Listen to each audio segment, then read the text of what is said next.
Another week, boys, and another TWAB. This week at Bungie, a new quest was discovered. Guardian Games has come to a close. Hunters won the first day, but Titans showed up in force to completely dominate the rest of the event. Warlocks took home the silver, and Hunters still look frabjous. The final Iron Banner of the season is also live this week, and along with it, players have discovered a new quest. The community has been tasked with helping Rasputin by completing Seraph Tower events and are currently working to complete the objectives on the EDZ, the Moon, and Io. We've seen the feedback that the tower events are too difficult and that it's hard to wrangle up enough people to join the cause. We've made some server-side changes to lower the difficulty of the event and to help alleviate frustrations and increase your success rate. We made an error when we calculated how many completions were required. So yesterday, we introduced a bonus multiplier to help the community progress and get you all on your way to the next step. You can read the details on the changes we made here. So yeah, they actually made some changes, guys. Essentially,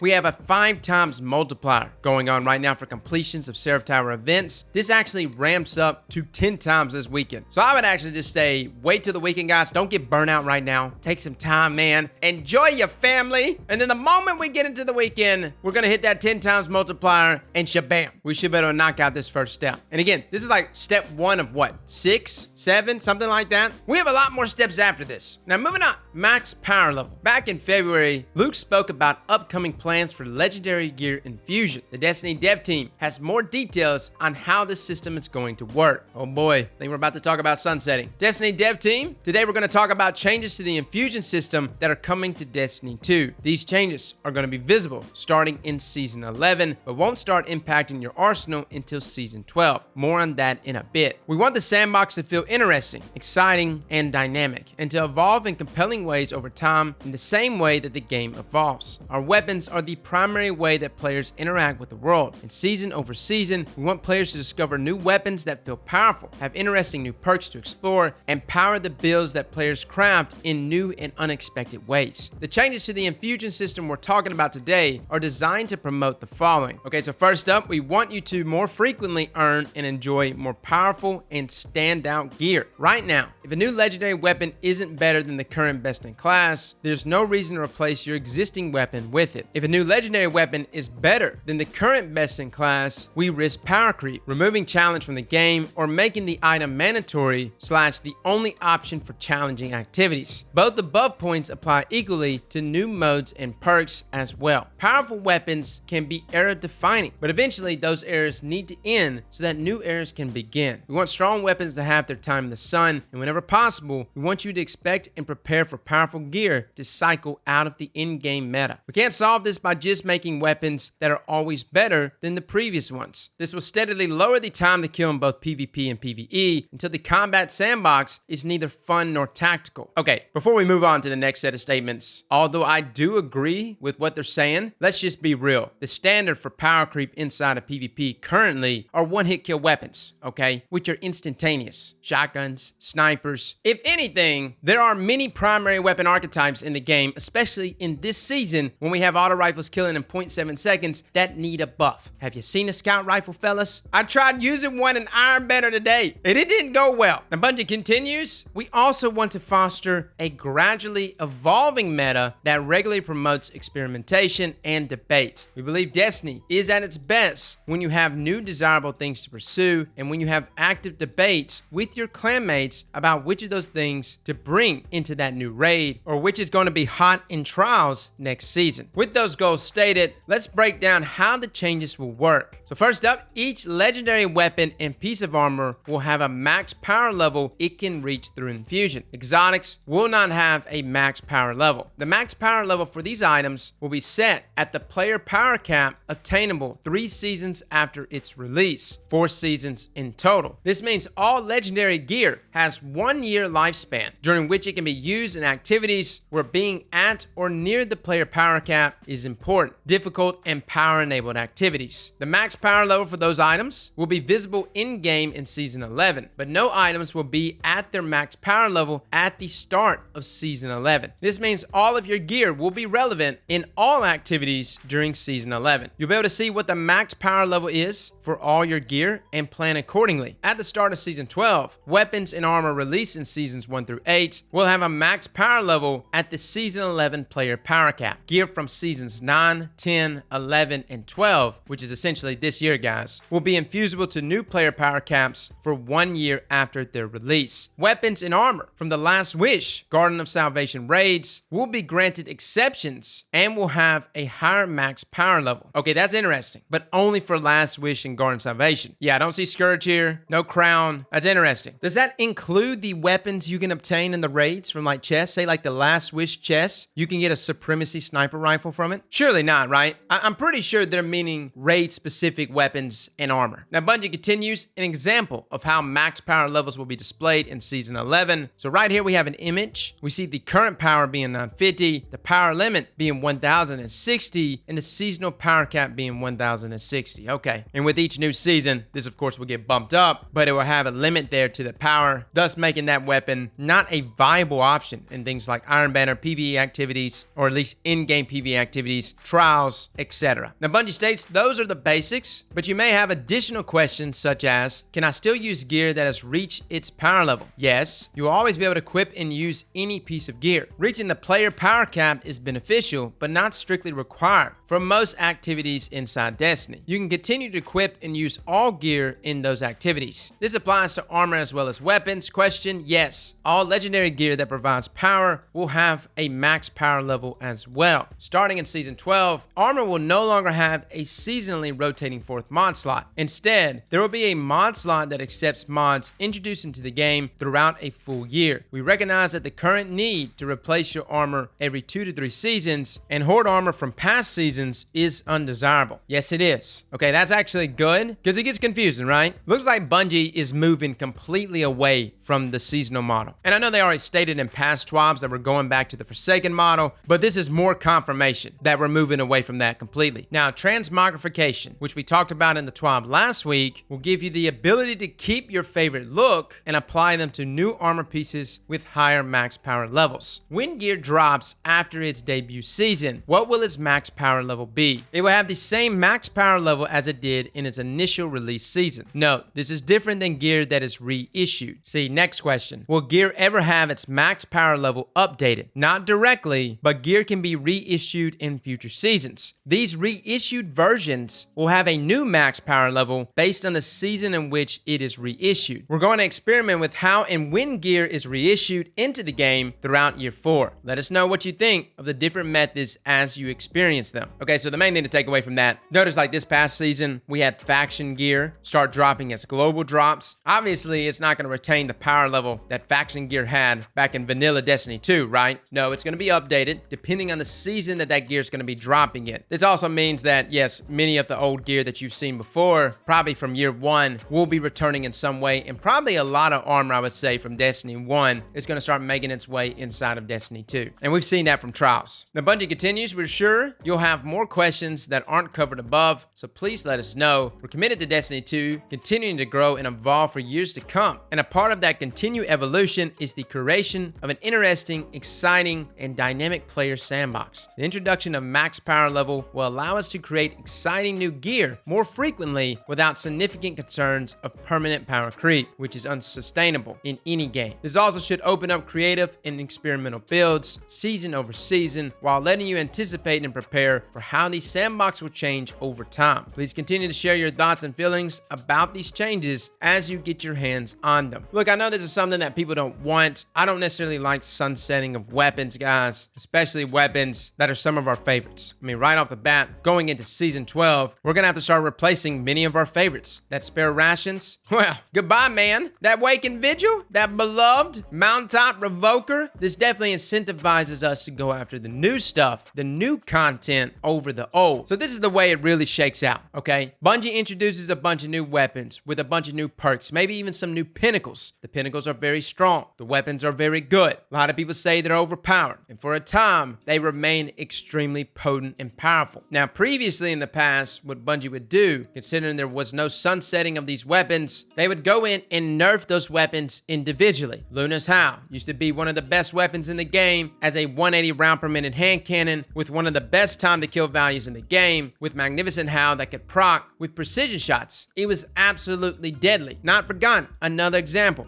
Recluse, another example. But instead of Bungie going in there and pretty much nerfing those weapons to make them almost non-existent, and plus watering down the creativity behind their pinnacle perks, now instead, they're just gonna let those things go, man. Those weapons are gonna be potent, but only for a set duration. So just kind of weigh those to yourself, guys. Ask yourself, would you rather some really, really good weapons with super dope perks, uniqueness to them, something super creative that are extremely powerful, but for a set duration, or would you rather see every weapon get the Luna's Howl Not Forgotten treatment? So that's kind of my thoughts on it. Again, I'm not a big fan of it. I understand the logic behind it, but I'd rather get super dope stuff with a finite window that we can utilize those things, because right now, at least with the seasonal model, it's just not that exciting. No weapon that's been brought to us season to season am I just jumping up to grab. On top of that, power creep is a for real thing, man. It's real, fellas. It's just as much present inside of PvP as it is in PvE. Now moving on, Redacted Engrams. We spoke a lot about rewards last week, but still have some more juicy nuggets to share with you on some additional plans we have for next season. Here's creative lead Robbie Stevens with the details. Robbie, hey everyone. In season 11, we're trying something new with how and where you can earn seasonal rewards. So far, every season in year 3 has followed a formula where the seasonal activity, Vex Offensive, Sundial, Bunker Seraph Towers, asks for a significant amount of playtime to earn new rewards. While we believe that new content should be one of the best places to earn new rewards, we also realize that Destiny 2 is a big game and it can be frustrating to have so much of your playtime dictated by and focused solely on seasonal activities. So in season 11, seasonal rewards will drop from completing core activities, strikes, Crucible, Gambit, as well as basically every other activity in the game. See the full list detailed below. We want to make engaging with the entire game feel rewarding. For every play session to give you a chance at earning seasonal loot. In addition to new rewards, season 11 also features 2 returning weapons, each from Season of the Undying, Season of the Dawn, and Season of the Worthy, for a total of 6 weapons that are free for all players. Okay, we've talked about some of the places where you'll earn rewards in season 11. Now let's talk about how you can influence those rewards to chase god rolls and high stat armor. Over the last few seasons, we've introduced weapon bounties that give you agency to chase specific rewards. While addressing bounty fatigue will be an effort that extends beyond year 3 for the upcoming season, we've moved away from weapon bounties as part of that effort. Instead, we're introducing a new type of redacted engram that contains the majority of season 11 rewards. And by spending seasonal currency, you can influence the contents of this redacted engram. To clear up any confusion, let's imagine if we launch this redacted engram into the Season of the Worthy. Imagine this engram contained all the Season of the Worthy weapons and armor. Now imagine you could take this engram to a Seraph bunker, spend seasonal currency to focus the contents of this engram so it only contains the 7 Seraph SMG and shotgun. By focusing redacting engrams in season 11, you can choose your rewards. This includes the ability, once you've earned it, to focus engrams so they can only contain season 11 armor and high stat packages. All free players and season pass owners will receive redacted engrams while playing season 11. However, only season pass owners can access the full suite of focusing categories in season 11. Here's a preview of the redacted engram focusing categories that all players can access after completing the season 11 opening quest. So the season 11 armor focusing reduces the number of rewards in engram so it only contains season 11 armor. Previous season weapon focusing converts the rewards in the engram so it only contains the 6 weapons that are returning from Season of the Undying, Dawn, and Worthy. While season 11 launches, all players will get 3 focusing categories and season pass owners will have access to the additional 15. List of the activities that reward redacted engrams in season 11. Oh boy, so we got redacted and then we got redacted again, hell yeah. Public events, strikes, Gambit, Crucible, dungeons, raids, adventures, nightmare hunts, forges, reckoning, menagerie, escalation protocol, and blind well. All right, notes, in addition to the above list, redacting engrams have a chance to drop when defeating combatants anywhere in the system, similar to legendary engrams. They share the same loot pool as legendary engrams, and when you hit the loot pool, you have a 66% chance to earn a redacted engram and a 34% chance to earn a legendary engram. We hope this preview of season 11 gives some insight into how we're approaching the community's feedback in the short term. All right, I don't know, fellas, you tell me what you think. You're gonna get rewarded just for playing the game, man. And I'm sure somebody's gonna come up with a system that's like the fastest for grinding these redacted engrams. But if you're like me, I just like to go on autopilot, do a couple activities in the game, and get some loot while I'm at it. Having everything tied tied to a seasonal activity does two things. Number one, it gets boring extremely fast. Even if it's a really fun activity, it gets boring. And number two, it puts a lot of pressure on that activity. You know, Vex Offensive, I didn't really go after it too hard because we had a raid. Sundial, I did kind of go after it pretty hard, but it was a pretty entertaining activity for the most part. Bonkers, though, as well as Seraph Tower events, was an absolute no-no. And I think Bungie knows it was a no-no. It's just a glorified public event. So all that pressure was put on that activity because the only way we could get the new seasonal rewards was from that activity. Now, depending on how the system actually works is what's going to be the defining factor. I mean, all of this sounds great in theory. Focusing the engram on what you want to go after is fantastic, but we're just gonna have to just see how the system works. It does sound good, but we'll see. Well, fellas, that is pretty much your TWAB. There's some other known issues happening in the wild. Things like Season Pass Small Fire Team buff is not working, not distributing the XP correctly. Worm God Caress Gauntlets will no longer grant 5 times Burning Fist when repeatedly taken on and off. Removing the Winter Gauntlets Gauntlets will now properly remove all Warlock Sigils perks. So yeah, those exotics and such should be fixed next week with hotfix 2.8.1.2. Now, there's some other current known issues, but there's not a fix in sight for them yet. They're still being investigated. The Ascendant Champion Triumph is not unlocking for some players. Also, the Enhanced Fusion Rifle Loader, Enhanced Auto Rifle Loader, and Enhanced Bow Loader mods are not dropping as intended. Yeah, I don't know. I may have that. I'm pretty sure I already have those mods, right? If you don't have those mods, probably a good chance you're not doing anything wrong. Obviously, there's a bug going on. Also, the Clenched Fist perk for the Stronghold Gauntlets is not working as intended. This, of course, is the exotic perk that maximizes the guard stat on equipped swords. Also, shots blocked immediately after guarding will heal you. I wish Bungie would specify what exactly is not working as intended. They just leave it as an open-end statement like that, not working as intended. Well, what do you mean? Well, let me know in the comments below what you think, guys. Is this what you wanted to see? It's a very touchy subject. I mean, we're talking about sunsetting weapons. We're talking about saying goodbye